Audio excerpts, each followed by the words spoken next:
আমি ব্যক্তিগতভাবে স্যার কি করলাম জানি না। আমি ব্যক্তিগতভাবে স্যার টিচারদের স্যার আমি প্রবলেম হতেছিল, কথা বলতে পারি না এমন আমার বাচ্চাকে আমি দেখতে পারি নাই স্যার। আমি এক প্রকার মানে লুকিয়ে আমি চলে গেছি, এরকম একটা পর্যায়ে গেছি স্যার।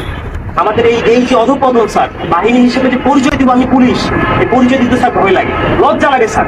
একটা বাহিনীর ফোর্স হয়ে যে আমি নিজে পরিচয় দিব, আমার নিজের লজ্জা লাগে। আমাদের আমি একটা ছোট উদাহরণ দিই স্যার, আমি আসার পর যতটুকু দেখছি, এই যে জাতীয় সংসদ নির্বাচন, শেষ যে নির্বাচনটা হয়ে গেছে স্যার, এই নির্বাচনে একক যে নির্বাচনটা হয়ে গেছে, পুলিশ কি ব্যবহার করে যে নির্বাচনটা হয়ে গেছে, নির্বাচনে সারা বাংলাদেশে এককভাবে মামলা হচ্ছে স্যার। কিছু মামলা গায়েবী মামলা, যে মামলাগুলো ভিত্তি নাই, এই মামলাগুলো আমাদের কি দিয়ে করাইছে স্যার। সাধারণ জনগণ যারা আছে, বিএনপি যারা আছে, জামাত, যে কিছু জানেই না, তাদেরকে আমাদের গ্রেফতার করা লাগছে স্যার। জনগণের মধ্যে আমাদের যে শত্রুতা দৈরাত্ম সৃষ্টি হয়েছে স্যার, এই সাম্প্রতিক সময়ে একটা বিষয় থেকে আমি আমাদেরকে নির্দেশনা দিচ্ছে যে এলাকায় কোনো বিএনপি জামাত থাকতে পারবে, এলাকায় কোনো অন্য হিন্দু ধর্মাবলম্বী কোনো কিছু থাকতে পারবে না। আমার এসপি স্যারকে তো আর মানুষ জানে না যে এটা আমার এসপি স্যারের কমান্ড ছিল, আমার ডিএজি স্যারের কমান্ড ছিল, এটা তো মানুষ জানে না। মানুষ জানে যে এটা আমি একজন সাব ইন্সপেক্টর, আমি এটা করছি। সন্তোষ নামে একজন সাব ইন্সপেক্টরকে মেরে ঝুলাই দিচ্ছে। লাগছিল কি, সাম্প্রতিক সময় যখন প্রথম আন্দোলন শুরু হলো স্যার, সেই আন্দোলনে একটা গাড়ি ভাঙচুর হয়, সেটা সরকারবাদী একটা মামলা হয়। সেই মামলার আয়ু ছিল হচ্ছে সন্তোষ, যাকে স্যার এটা জানানোর পরে অনেক প্যাথেটিক একটা ঘটনা স্যার, আপনারা যে দেখছেন হয়তো স্যার, এখানে আপনাদের বিষয়টাও স্যার এখানে আসছে, আমরা সবাই এটা জানছি। তো এইরকম স্যার অনেক বিষয় আছে স্যার, আমরা কথা বলার কোনো সুযোগ থাকে না। আমরা চাই স্যার এই বাহিনীটাকে স্যার, এই যে রাজনীতিকরণ, এই রাজনীতিকরণ থেকে আমাদের দাবি দেওয়ার প্রধান যে বিষয়টা, সেটা হচ্ছে আমরা এই রাজনীতিকরণের মধ্যে স্যার থাকতে চাই না। আমাদের স্যার এখানে কর্মবিরতি চলমান আছে স্যার, আমরা কর্মবিরতি নিয়েছি সারা বাংলাদেশে একই অবস্থা স্যার। এখানেও স্যার আমরা যখন প্রথম এখানে আসছি, আমাদের ম্যাক্সিমাম সবাই স্যার সিভিল ছিল, ম্যাক্সিমাম সবাই সিভিল ছিলাম। জানি না আমার অফিসার ইনচার্জ, আমাদের অফিসার আমাদেরকে সবাইকে মানে যেভাবে হোক না কেন, ফোর্স হোক যেভাবে হোক, আমাদের পোশাক কিছু পাবলিক করছে, আমি স্যার পোশাক করি। তার মানে স্যার এরা যে আমি চাকরি করবো না, আমি একজন এডুকেটেড পার্সন স্যার, আমি ফিজিক্সে মাস্টার্স করছি ঢাকা কলেজ থেকে। আমিও স্যার এই যে ছাত্র আন্দোলন করছি, আমি পক্ষে।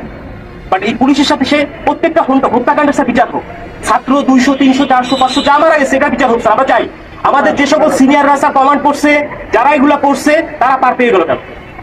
তারা কিভাবে স্যার পার পেল? আবার এই প্রশ্নটা স্যার আমার থেকে দেয়, কেন যারা অন্যায় করলো, যারা আমাদেরকে মানুষের কাছে শত্রু হিসেবে দাঁড় করাই দিল, তারা কেন স্যার পালিয়ে গেল? তাদেরকে কেন কেউ আটকালো না স্যার? আমরা যারা এই ফিল্ড পর্যায়ে থেকে গেছি, প্রত্যেকটা মানুষের সাথে মিশে গেছি, আমরাই স্যার বিপদগ্রস্ত, আমরা বিপদগ্রস্ত। কিন্তু স্যার দেখেন, বাংলাদেশে এখন পর্যন্ত কতজন পুলিশ মারা গেছে, এই মারার সংখ্যাটা, কতজন মারা গেছে এই সংখ্যাটা আমরা এক্স্যাক্টলি জানি না স্যার। একটা বাহিনী হিসেবে আমরা পরিচয় দিচ্ছি, বাট আমি জানি না যে আমার ফোর্স, আমার অফিসার রাস্তায় পড়ে আছে, কুকুরে লাশ খাচ্ছে স্যার। এই কথা দেখার মতো, বলার মতো কেউ নাই। আমরা আসছি স্যার যে আমরা একটা কার্যক্রম শুরু করবো, আপনারা এটা করেন ওইটা করেন, এটা না স্যার। আগে বুঝতে হবে স্যার আমাদের জায়গাটা কোন জায়গায় স্যার, আমাদের চাহিদাটা কোন জায়গায় স্যার, এটা উপলব্ধি করতে হবে স্যার। আপনারা আসছেন স্যার, আপনারা এই ক্লান্তি লগ্নে স্যার বাংলাদেশ সেনাবাহিনী আপনারা বাংলাদেশের সাথে ওতপ্রোতভাবে জড়িয়ে আছেন স্যার। আমরা চেষ্টা করি স্যার। এখন আমার বন্ধু বান্ধব অনেকে আছে যারা আমাকে নিয়ে ঘৃণা করতো, আমাকে খোঁচা মারতো, ক্ষোভ করতো, তারাই বলতেছে যে দাদোস চলে কাজ কর, শুরু কর, উপলব্ধি করতেছে স্যার। বাংলাদেশে সর্বপ্রথম স্বাধীনতার যুদ্ধে বাংলাদেশ পুলিশ রাজারবাগে যে প্রতিরোধ গড়ে তুলেছিল, এটা তো অস্বীকার করার স্যার কিছু নাই। সারা বাংলাদেশে পুলিশের অবদান স্যার, অনস্বীকার যে অবদান, এটা অস্বীকার করার কোনো সুযোগ নাই। কিন্তু এই যে দলীয়করণ, এই দলীয়করণটা স্যার আমরা চাই। আমরা দলীয় কোনো গণনের মধ্যে আমরা থাকতেই চাই না স্যার। আমাদের প্রধান পয়েন্ট হচ্ছে এইটা, আমরা চাই পুলিশ একটা নিরপেক্ষ স্বচ্ছ বাহিনী হোক। আমরা স্যার মানে আমরা যে এই যে ইউনিফর্মটা পরে রাস্তায় বের হবো, আমাকে অমুক দলের লোক তমুক দলের লোক আমাকে ব্যবহার করবে, আমরা এটা চাই না স্যার। আমরা এখান থেকে বের হয়ে আসতে চাই স্যার। এবং ছাত্র জনতা যারা মারা গেছেন, আমরা বলতেছি যে ঠিক আছে, স্বাধীন হয়েছে দেশ, আমরাও একত্রতা প্রকাশ করি। আমরা কিন্তু পুলিশ কর্মবিরতি দিচ্ছি কেন? যে আমাদের পুলিশ মারা গেছে এটা না, আমরা চাচ্ছি যে সারা বাংলাদেশ যেভাবে সংস্কার হচ্ছে, আমাদের বাংলাদেশ পুলিশও ঠিক একই রকম ভাবে সংস্কৃত হয়ে একটা জনগণের পুলিশ হিসেবে আমরা প্রকৃত কাজ করতে হবে স্যার। এরকম ব্যবস্থা যদি হয়, আমরা স্যার রাস্তায় নামবো, আমরা মানুষের জন্য স্যার শপথ গ্রহণ করছি স্যার। অনেক চাকরি ছিল স্যার, করতে পারতাম স্যার, প্রাইমারি স্কুলে চাকরি করতে পারতাম, অন্য জায়গায় চাকরি করতে পারতাম, ব্যাংকে চাকরি করতে পারতাম। প্যাশনের কারণে স্যার এখানে আসছি স্যার। এটা একটা স্বপ্ন স্যার, যে বাংলাদেশ পুলিশে চাকরি করলে মানুষের যে সেবা দেওয়া যায়, এটা একটা স্বপ্ন। বাট এই স্বপ্নগুলা আমাদের নষ্ট করে দিয়ে গেছে আমাদের কিছু বিশেষ ক্যাডার, এখানে বলতে তার আপত্তি নাই। আমার স্ত্রী আজকে আমি লুকায়িত ছিলাম, আমার উপর সেফ ছিল, আমি জানি। অনেক বন্ধু বান্ধব বলছি আপনি থেকে না, রাজনৈতিক মামলা আমার কাছে ছিল স্যার, যার জন্য অনেকে বলছে, অনেক শুভাকাঙ্ক্ষী ছিল বিএনপি জামাতে, তারাও বলছে যে ঠিক আছে একটু সেফই থাকে। আমি যখন আসছি, আজকে খুলনা থেকে আসছি, গোপনে আসছি, আমার স্যার শেখ করি না, রাস্তায় চেকিং হচ্ছে স্যার, পুলিশ কিনা স্যার, এরকম বাংলাদেশ স্যার আমরা চাই না।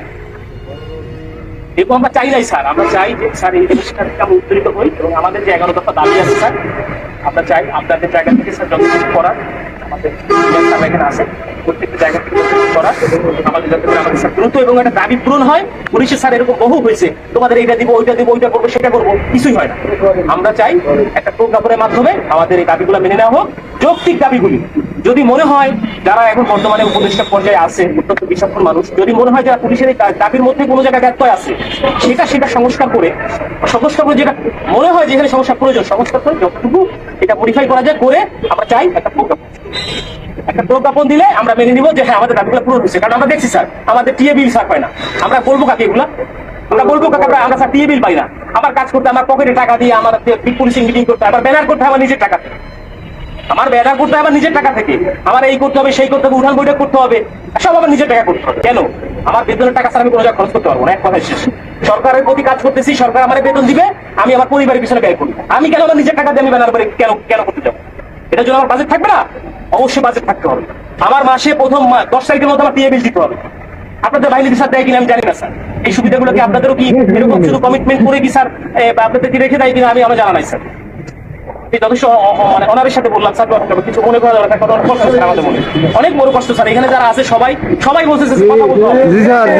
এখানে স্যার আরো কষ্ট স্যার, এখানে একটা কর্মবিরতি দিচ্ছে আমার ভাই, একজন কনস্টেবল স্যার কি ক্ষমতা থাকে, একজন সাব ইন্সপেক্টর কি ক্ষমতা থাকে স্যার? আমি তো স্যার মানে বোকার সরকার বোকার মতো করে স্যার আমাকে নাঙ্গল আমার ঘাড়ে চালাতে যেভাবে স্যার দিবে আমি সেভাবে চুষে